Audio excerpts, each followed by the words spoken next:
आरोही normal कपड़ों में road पर चली जा रही थी। उसकी हालत देखकर सब बातें बना रहे थे।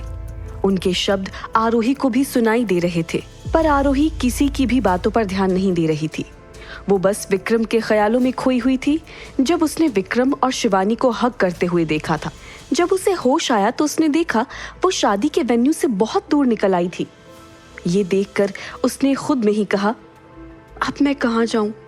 माँ के अलावा तो मेरा कोई अपना भी नहीं है जिसके घर मैं जा सकूं। तभी उसे याद आया कि उसका वो घर खाली है जहां उसने अपना बचपन बिताया था।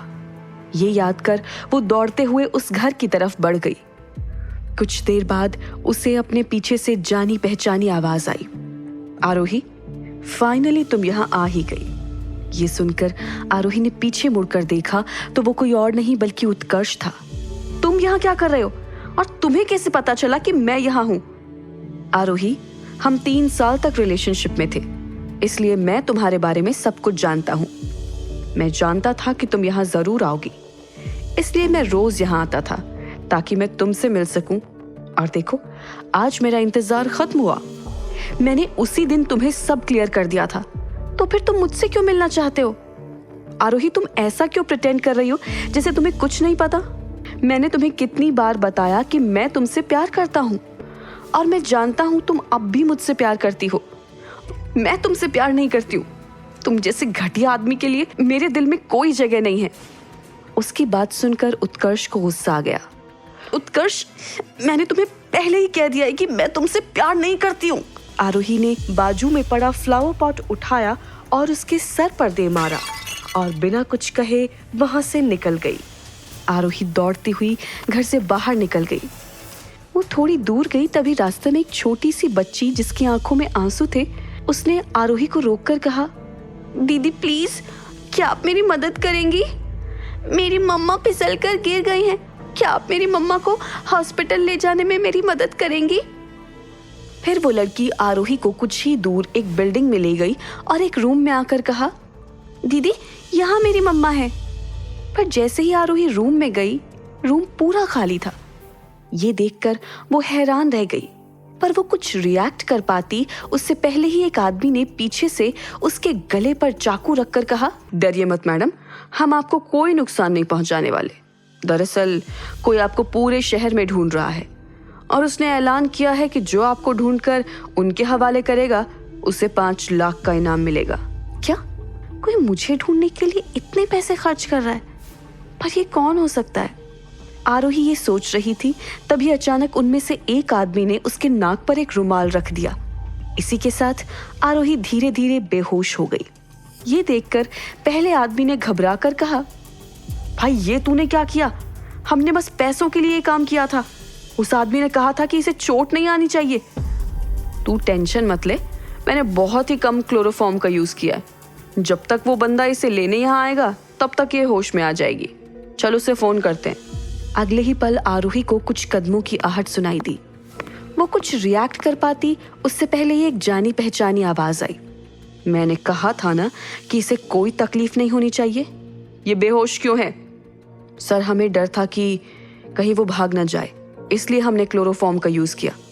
आप बिल्कुल टेंशन मत लीजिए, बस थोड़ी सी क्वांटिटी ही यूज की है। विक्रम के इशारे पर वो आदमी बाहर चले गए। विक्रम को देखकर आरोही को फिर वही सब याद आने लगा।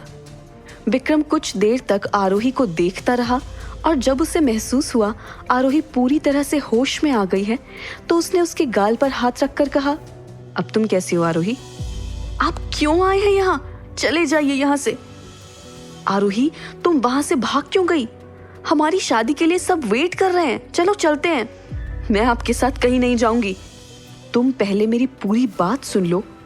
तुम ऐसे ही मुझ पर शक नहीं कर सकती, तुम्हें गलतफहमी हुई है। पहले हमारी शादी एक कॉन्ट्रैक्ट डील थी, इसलिए मैं आपसे कुछ नहीं कहती थी। पर आपने तो कहा था ना कि आप मेरे साथ रहना चाहते हैं। लगता है वो सब झूठ था। आरोही प्लीज, मुझे बस एक मौका दो, मुझे कोई एक्सप्लेनेशन नहीं चाहिए। इतना कहकर वो दरवाजे से बाहर निकल गई। तभी उसके सामने चरण आ गया। आरोही को देखकर उसने कहा, मैंने अभी अभी आपकी और सरकार की बातें सुनी। आप उनके साथ ऐसा क्यों कर रही हैं? आपके एक्सप्रेशन से साफ पता चल रहा है कि आप इसलिए गुस्सा हैं क्योंकि आपको सरकार और शिवानी मैडम को देखकर जलन हो रही है। मैं क्यों जेलस होंगी? आपकी कांपती आवाज से ही सब साफ पता चल रहा है। पर अगर मैं ऐसा कहूं कि सरकार शिवानी मैडम को खुद से मिलने नहीं गए थे, तो क्या आप मेरा भरोसा करेंगी? बिल्कुल नहीं। सरकार ये सब करना नहीं चाहते थे, पर शिवानी मैडम ने उन्हें धमकी दी थी और सरकार को जिंदगी भर एक और गिल्ट में रहना पड़ता कि उनकी वजह से शिवानी मैडम की जान चली गई। आरोही सब सुनकर हैरान थी। उसे यकीन नहीं हो रहा था कि शिवानी इस हद तक गिर सकती है। तभी चरण ने दोबारा कहा, मैडम, आपने सरकार को बहुत गलत समझ लिया है।